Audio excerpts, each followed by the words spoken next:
tourist area, and we have a large influx of people on weekends, and it causes issues with parking. One good thing we should recognize is we have parking issues. We have lots of people coming into Grand Bend, and our businesses are probably thriving. So there's a balance there that we have to always remember.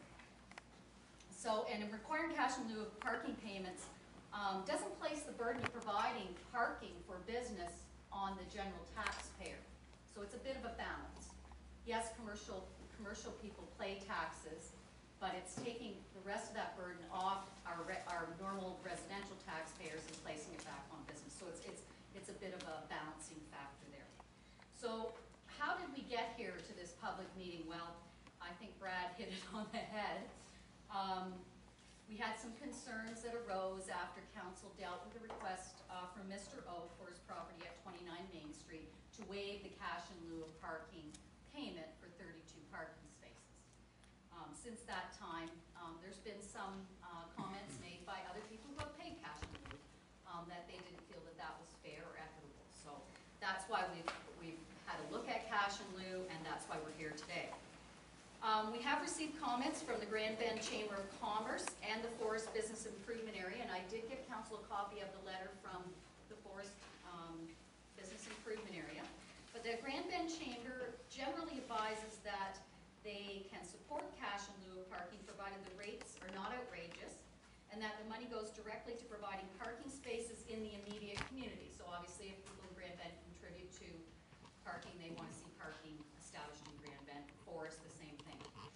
They express concern that where a business is paid for parking and then has to buy parking for their staff or patrons, they're suggesting that we have some kind of ratio of free parking spaces that's allocated to that particular business so that they can have a parking pass or whatever that's displayed. So they get a direct benefit from the money that they paid. So they'd like to see something like that initiated for the people who pay cash in lieu, and I think Brad touched on that also.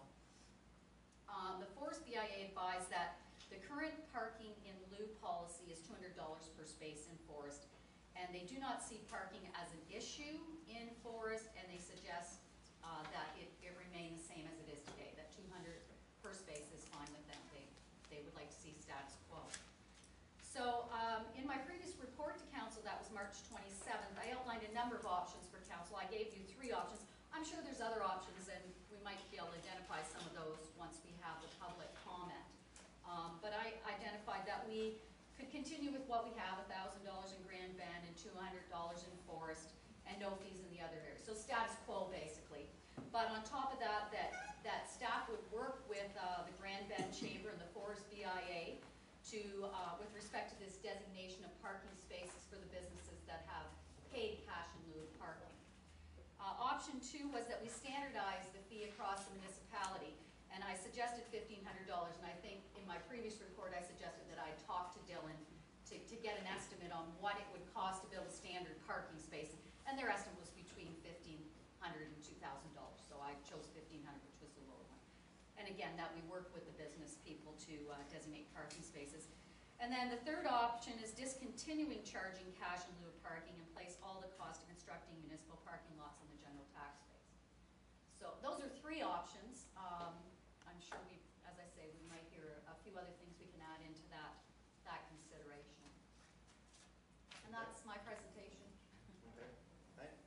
Anyone else from the public have any comments? I just have a question because I came in a bit early. How long ago was the parking in lieu fee initiated? How long has that been in effect? Well, yeah, before amalgamation. The bylaw from Grand Bend is a 1999 bylaw, and the bylaw from Forest is a 2000 bylaw. Now that's not to say there wasn't cash in lieu in favor before.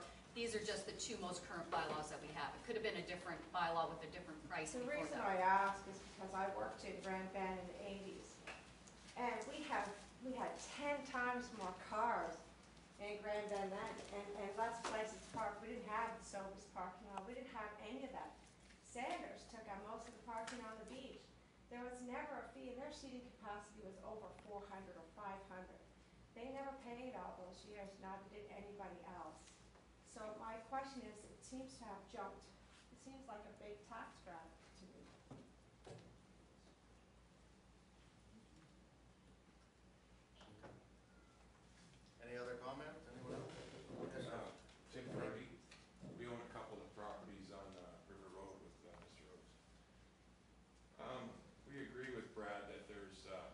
issues with parking there, especially like he gave you guys an example on Saturday morning when the divers pull in and they unload and they take 10 or 12 spaces, they're there all day, and none of them spend any money in this municipality. They come from London, they car in, and they get back in their cars and leave, and the second group comes in for the afternoon sometimes, they do double shifts sometimes. So, we agree, just for some information, Brad mentioned that lot, the federal lot at the north, right by the municipality. We lease that lot, we have leased it since the early 50s, and it's a valuable part of our business. Like, we need to keep that for our business. We store a lot of anchors and things in that lot that we don't have space to put anywhere else, so that lot's a valuable part of our business. We would not want to lose that. But we agree with Brad that there are issues that need to be dealt with. It seems there's a lot of disorganized parking down there. There's a lot more. Some trailers, like Brad said, a trailer will pull in on an angle and take 3 or 4 spots because he's there before, the guys will sneak in before 8 o'clock, before Bob gets there, so they don't have to pay. Yeah. And a lot of it's the local guys up top, while they know Bob comes in at 8, well, let's get in and get our boat in before Bob gets there. Well, I can't say Bob, I mean Bob and his helpers. Bob leaves at 8, then they come down at 9 o'clock and pull their boat out and go home. It's frustrating.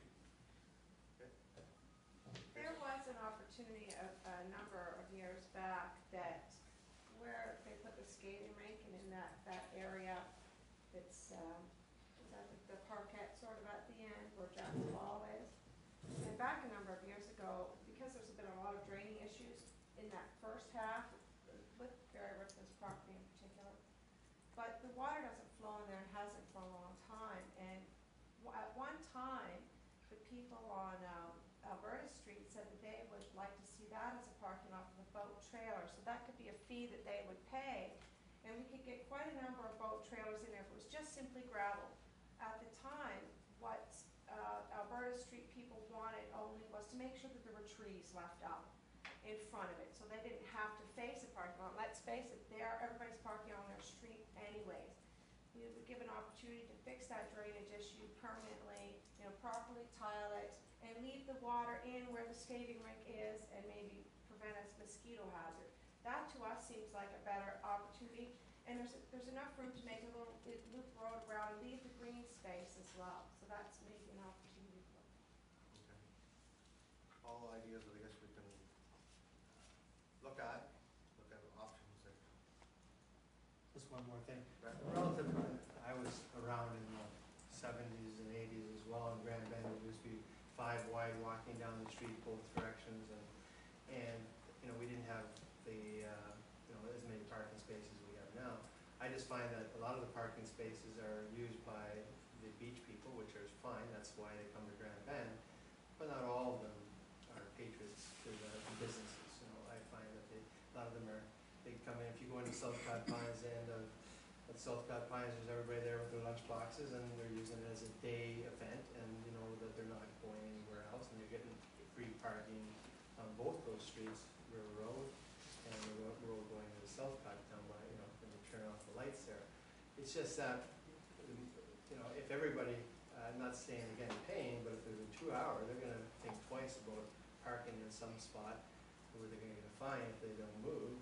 That just gives the patrons on the street a little bit more of an opportunity to get another sale, because that car is not locked in for the whole day. It's just something that I think the whole River Road area I've seen improve over the last, I've lived in Southcott for 20-some years, and from there it's kind of nice to see the art gallery in Purdy's, and we've tried a new venture as well, and I think that can continue if it, if we can make sure people come that way. But paying, you tell me, once I pay my additional $25,000, where am I going to get the benefit of that cash in lieu of? And where will it go?